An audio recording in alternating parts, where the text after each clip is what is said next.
I'm Joshua, and I'm an INTP, and first and foremost, I would like to say thank you for viewing this video, and subsequently visiting my channel. The topic of this video will be on the trait of negative space in highly creative individuals, and that would be the tendency to be able to deal with greater amounts of ambiguity, open-ended lines of conclusory topics, and the simultaneity existence of seemingly paradoxical elements in one's psyche. Now, and as I say this, so I think most people who watch my videos know that I love pop psychology, and I say that in complete sarcasm, as I hate pop psychology and most self-help because it's a misrepresentation oftentimes of what one finds in the scientific literature and within psychological journals. As in, they will find, people oftentimes will take a kernel of something or a piece of some result without considering the rest of the thing, taking an idea and running with it necessarily, as that happens so often. And it's this idea about the ability for highly creative people to suspend judgment and hold things in what's called negative space in some schools of thought. And a lot of times what certain types of people do is take that this ability to suspend judgment means a lack of judgment and a lack of synthesis on the part of highly creative individuals. What makes somebody highly creative typically is not merely a collection of traits, or gives one the judgment of being highly creative, is not merely a collection of traits, as in what makes somebody a genius per se. As I've said before, I don't conceive it as a mere collection of traits, and I would say that history stands to show that genius or highly creative individuals, which I don't consider synonymous as many others do, are determined by what it is they produce, that is their work, the levels of novelty and utility that those things have in respects to a domain or field of knowledge. And given this, that most people, because they have the trait approach and they merely conceive genius or high levels of creativity as a conglomeration of traits, that they think that the prize is the ability to suspend judgment. The ability to suspend judgment obviously is necessary. One does not want to be bitey and reactive to things, and one does not want to be closed-minded per se and to be too stringent with one's associations, as highly creative individuals do have the tendency to make loose associations and to suspend the Woody Allen or the frontal regions and their consideration and propagation of ideas and iterative loops in contemplation and analyses. So these individuals can and should very really, for example, if one is trying to come to some sort of conclusion about anything, one has to treat, at least from my own vantage point, I never treat anything that I'm trying to think of, even if it is the antithesis to what I think, as not true. I will always treat something as true necessarily to come to some conclusion about it. I think ideas work like this, and insofar as that if something has credit and validity, you can test it. You can't test something if you don't give it merit. It's the tendency in science and the discipline to take something and assume it's not true. What I mean and what I say is assuming something is true is assuming it's not true. But assuming something is true means assuming something is testable. So assume it's true and assume it's testable. Assume you can get some result out of it if you truly weigh it and put it up to the test. People oftentimes, when they're dismissive, they don't even test things. They don't assume they're true insofar as they will not hold doubt in their original positions, and they will not test the antithetical positions or the positions that sit in contradiction, in contrast with what they already think. The highly creative person, as they are able to tolerate paradoxes or suspend judgment, is doing just this. It is not to say that there is a laissez-faire school, or as in that everything goes in highly creative individuals, because there's this component per se to expertise and mastery. The thing is that people cannot just, there can't be a right, because a lot of times people talk about this in art, there can't be a right way and a wrong way to cast shadows to get a certain effect in terms of the school of realism.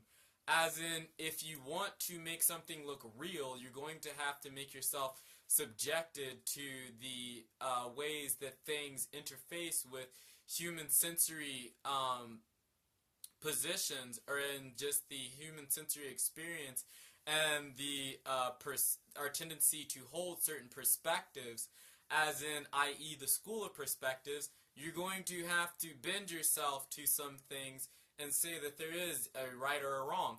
Or if you're talking about the school of impressionism, you're not necessarily trying to make things real. So if things look like if things look like a photographic description of a horse, you would not classify that as impressionistic art, and would not take the same lens of appraisal towards it per se, or even use the same faculties and centers of your brain in a way to perceive what's going on in that picture, and it's not even going to strike you in the same way.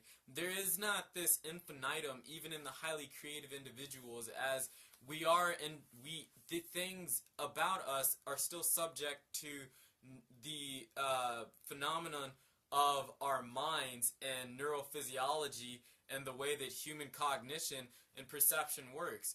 We are finite, limited things, so this idea that there's an infinite space out there in which things can hold at least in the human mind, the multiplicity of omniscience in some respects, or just the idea that the mind can tolerate any level or degree, as there's an infinite stretch of paradoxical elements or ambiguity that can exist in a person, is just not true.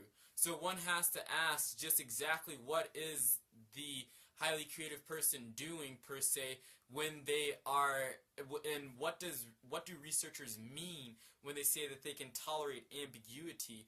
It is that they are slow in deliberation. And I think that it would be better to say slow in deliberation, as in they do not deliberate on things very quickly. They don't always give themselves over to snap judgments, but it's not to say that highly creative people don't have snap judgments or intuitive insights. It's just that there's a tendency and a space for it, but that's not the whole cake, or that's not the only thing. Particularly in case studies, this is cited in some respects, but it's more cited in pop psychology and that phenomenon per se, or that field. I do think,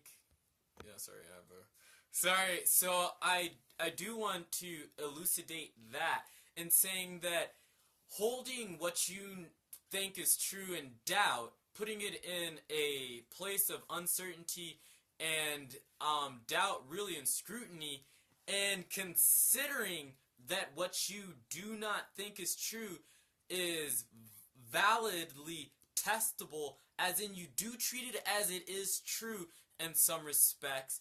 You do treat that thing as if it's real. True as in real. don't dismiss things and treat things as if they are not real. They don't have some salience, relevance, or importance to you. If you treat things as if they are real, they have salience, relevance, and importance, and deserve some type of consideration and open-ended inquiry, I promise you, you're on your way there, per se, and that's what most highly creative people do. As in, creativity is domain-specific. As in, creativity in literature and art is the same in the sense as they do require levels of expertise. They do require innate characteristics, learned characteristics, and certain communities and groups and opportunities and environments for the propagation and fruition of it. But very really, the thing is that there is creativity is an emergent thing. It's multifarious and multimodal in its construction, and you will never be able to grab on to this piece here or this piece there and give it a sort of dominance of salience and relevance, particularly because it may serve your personality or you find that most fascinating, really.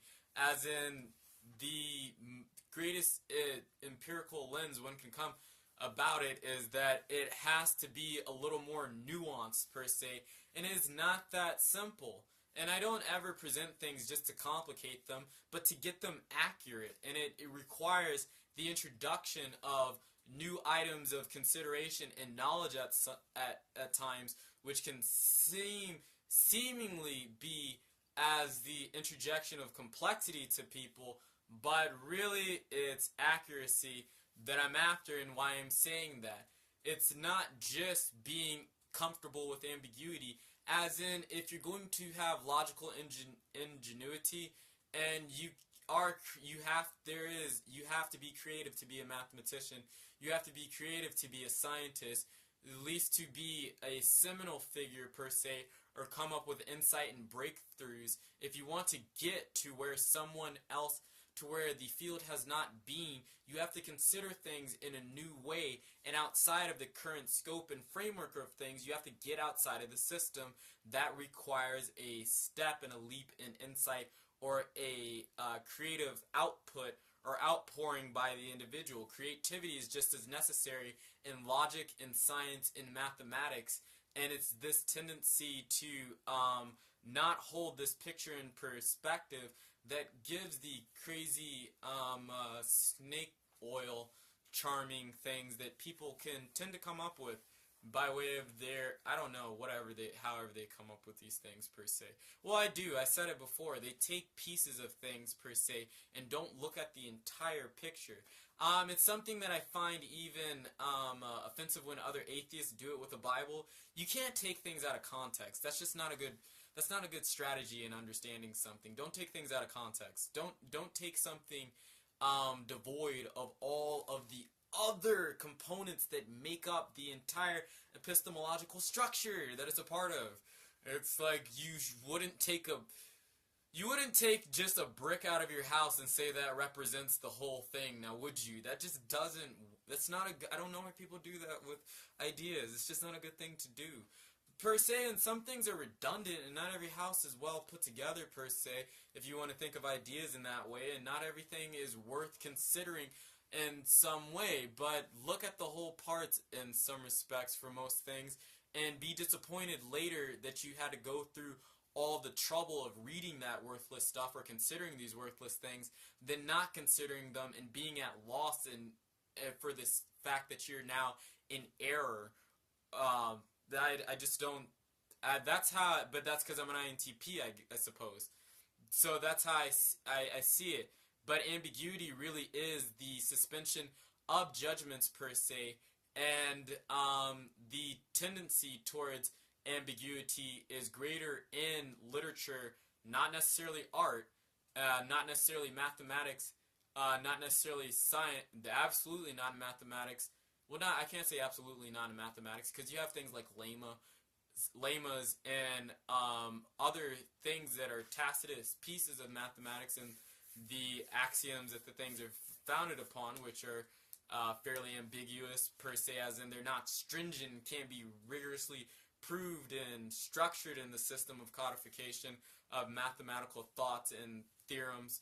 But they exist, and same thing with science. There is a fuzzy level once you get past the acceptance of the scientific theory per se, as in it is founded on some assumptions, and all knowledge kind of gets there. So the foundations have ambiguity to them, but very really the practices and the thoughts and the propositions, no ambiguity. We don't like it. No. Ambiguity is a no in math, science, and logic. Unless you're dealing with fuzzy logic per se, and it's not necessarily ambiguity in the way that most people consider it, as that even has a more strict definition of what's tolerated for ambiguity in fuzzy logic. Now, it's to say this thing about, and this thing too, that most creative individuals, they have this capacity for delayed judgment and this space for ambiguity, but most creative people narrow it. They tend to resolve ambiguity. Highly creative people tend to resolve ambiguity, and that's why we consider them highly creative or geniuses, not for the things that they left undone, or not for the things that they were not able to reconcile, but for the things they did do and reconcile, per se, the work that they produced. It is that sometimes the manipulation of perspectives and getting one to consider things in a new way is what people mean and are after, and the idea of holding ambiguous things per se. But the ambiguity leads to some concretization, either in the immediate relevancy of these items or into some corollary related item adjacent or over yonder. It's just that conclusions must be come to, or something must be made, something must emerge per se by the way of these holding of things, or there is no creativity. There is no insight. There is no phenomenon per se. There's no reason to consider that person a genius, because that, at least to me, from my perspective, just the way I see genius. Now it's on to paradoxes. Hegelian dialectic, people. Has anybody heard of it? Antithesis, thesis, synthesis. Most highly, and Hegel was onto something, because most highly creative people do that process in philosophy, science, art, mathematics, literature even. So many things have been some way of a Hegelian dialectic per se, as in contradictory elements are oftentimes synthesized with one another to produce some new form and some stronger something. As in ideas, people cannot look at ideas as these complete or fixed things, or knowledge as this complete or fixed thing, but something that is transformative and incremental and fluctuating in its variances and changing, as in most ideas are incomplete. As you can see that in science, as things get revised and perfected over time, and new insights overthrow things, and as in the theory of relativity did not exclude or erase classical mechanics. Classical mechanics fits within the theory of relativity. The thing is, a lot of times, insights and breakthroughs per se do not get rid of the old, but use things, especially from highly creative individuals, because they have a component of expertise. They're highly steeped within a field. They know it so well, it's ingrained in them, that they build from elements of the past. They don't discredit them. And when there are paradoxes per se, or contradictions even, as in mathematics or science or philosophy, the really amazing philosophers are the ones we consider geniuses. The scientists we consider geniuses, or the mathematicians we consider geniuses, are the ones that rectify the things. Rectification, unification, and understanding. It's elucidation that is the end goal, per se. Even with the artists, as they are concerned with exploring perspectives, but then teaching you how to see the world. They're saying there's something to be seen. They may not present it in concretized, delineated, I would say, procedural thought and deductive and inductive mandates, per se, by way of logic, but they are saying, behold this, see this. There is something. The contradictions are synthesized, the ambiguity is tolerated, so something new can emerge, per se, between the interplay of chaos and stability, per se, as in the continual dance or ritual between the white paisley with the black dot and the black paisley with the white dot, yin and yang, I suppose, if one wants to think of it in that way, as in the generative process, the process itself. But I would say that there's a degree of variability given domain to domain, as in creativity is domain specific, but very really a collection of traits does not necessarily make somebody highly creative, but the things in which they produce. It is production and work. Credit and value is given to what one makes, not necessarily what one thinks, and it's not the profundancy of not necessarily the things that one thinks and does not codify in some sense or present or show. It is not merely the profundancy of the individual as in a secretive thing, but the social expression, insofar as genius is somewhat of a social phenomenon or a communal thing, as in what is given out, what is extended, as the genius is a representation of the dying Savior, the benevolent deity, or the ex nihilo, that those who create and bring forth things out of nothing or out of chaos, essentially, the ambiguity and the contradictions or the paradoxes and things,